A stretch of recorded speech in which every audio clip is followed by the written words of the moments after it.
What if death was not the end, but the doorway to something greater?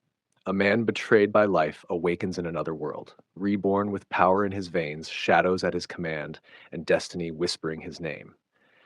In this land of kingdoms and chaos, love burns as fiercely as war, and bonds of the heart are tested against fate itself. This is the story of Reincarnated in Shadows, a tale of reincarnation, romance, harem bonds, and breathtaking adventure. Close your eyes, wear your headphones, and step into a world where one man's second chance will change everything. Reincarnated in Shadows Part 2, The First Bond. The clash of steel and screams of dying men echoed across the burning meadow. Kale's chest heaved, sweat rolling down his temple, his fists trembling with both exertion and exhilaration. Around him, shadows still coiled like smoke, fading slowly as his ability dissipated. The bandits lay scattered, some groaning, some dead, others fleeing into the woods like rats. Kale lowered his fists. His body, so frail in his past life, now thrummed with strength. Each breath filled him with vitality he had never known, and his blood burned with the memory of battle. He had fought, truly fought, and he had won. But his attention shifted when he heard a soft cry behind him. The raven-haired girl staggered forward, her sword slipping from her hands as adrenaline drained away. She clutched her arm where blood seeped from a shallow cut. Her storm-gray eyes met his, wide and unsteady. "You?" she whispered, her voice half broken. "You're not with them?" Kale shook his head quickly, stepping closer, though he slowed so as not to frighten her. "No, I heard the screams. I couldn't just stand by." Her lips trembled. For a moment, the fire in her eyes flickered, replaced by relief so raw that Kale felt it in his chest. She sank to her knees, tears slipping down her cheeks as she whispered, "Thank the gods." Kale moved instinctively, kneeling beside her. He reached out, hesitated, his fingers hovering just above her trembling shoulder. For someone who'd been denied closeness in his old life, this small gesture carried the weight of 1,000 unspoken emotions. "Are you hurt badly?" he asked softly. She shook her head, just grazed. The others, they. Her voice caught, and she glanced back at the caravan survivors. Men and women huddled together, some injured, all shaken. Children whimpered in their mother's arms. Kale's jaw tightened. "We should help them." The girl looked at him again, studying him with eyes that seemed to search for truth in his very soul. Finally, she nodded.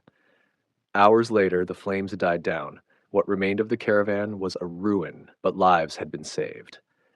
Kale had helped bind wounds with strips of cloth, moved broken carts aside, and gathered survivors together under what little shelter they could find. The girl, though clearly exhausted, worked beside him tirelessly. She soothed crying children, reassured the frightened, and lent strength where hers was already failing. Kale found himself watching her when he thought she wasn't looking, the way her hands shook but never stopped working, the way her gaze softened each time she comforted someone.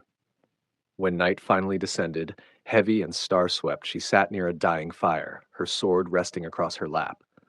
Kale approached quietly. "You haven't even tended your own wound yet," he said. She gave a faint laugh, though it carried no joy. "I've had worse." Still, Kale knelt and reached for her arm. She stiffened at first, her eyes wary, but didn't pull away. Gently, Kale tore a strip from his cloak and bound her cut with hands surprisingly steady. "I'm Kale," he said after a pause, his voice low. The girl blinked, then nodded. "Serenia." The name lingered between them, soft as a secret. Silence stretched, filled only by the crackle of fire and the distant cries of nightbirds. Serenia glanced at him, her storm-gray eyes reflecting the flames. "You fight like no man I've ever seen," she murmured. "Those shadows that wrapped around you, they weren't natural. Who are you?" Kale hesitated. He couldn't exactly tell her he was someone reincarnated from another world. But the truth pressed at his chest. "I don't know how to explain it," he admitted. "But I was given something. A gift, maybe. I only know that I couldn't watch those people die without doing something." Her eyes softened, studying him with a mixture of suspicion and awe. Then, unexpectedly, she smiled faintly. "Then I owe you my life. And theirs." Kale looked away quickly, embarrassed at the warmth rising in his chest. He wasn't used to gratitude, certainly not from someone like her. That night, Kale lay awake beneath the stars. The survivors huddled together nearby, their breathing uneven but alive. Serenia slept close to the fire, her hair glimmering silver beneath moonlight. Kale stared at the heavens, his mind a storm. In his past life, he had been powerless, a boy trapped in a failing body, watching life pass him by. But now he had strength, and strength carried weight. He clenched his fist, shadows rippling faintly against the grass. I wanted to live, he whispered into the night. But what kind of life will I carve here? Hero? Villain? Something in between? The goddess warning returned to him. The more you gain, the more you risk losing your heart. Kale shut his eyes, torn between fear and exhilaration. At dawn, the survivors began their slow journey toward the distant city. Many had lost everything, their goods, their guards, their safety, but they still had life, and that was enough. Kale walked beside Serenia, who now used her sword as a walking stick, though she refused to admit her wariness. You don't have to carry everything alone, Kale said softly. She glanced at him, her lips parting as if to argue, but the words never came. Instead, she lowered her gaze. They traveled in silence until the city came into view, its spires glinting like spears of light against the horizon. The survivors gasped, hope breaking across their faces. Serenia stopped, her hand brushing against Kale's arm. He turned, startled by the contact. Will you come with us? She asked, her voice hesitant. I don't know what awaits in that city, but I know we'll need strength like yours. Kale hesitated. 1,000 questions burned inside him about the system, about this world, about the destiny promised to him. But when he looked at her, he saw something else connection, a bond forming, fragile yet undeniable. He nodded. I'll come. And in that moment, Serenia's smile lit something inside him he had never known before, a warmth that no battle, no shadow could extinguish.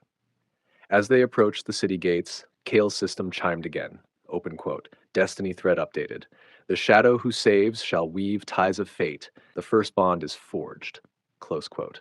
Kale froze, his breath catching. The words glowed before fading, leaving him shaken. He looked at Serenia, who walked ahead with determined steps despite her exhaustion. His chest tightened. The first bond, it wasn't just chance. Their meeting had been written into destiny itself.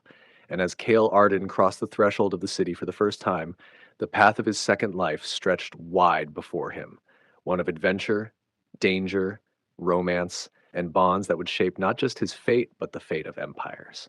End of part 2.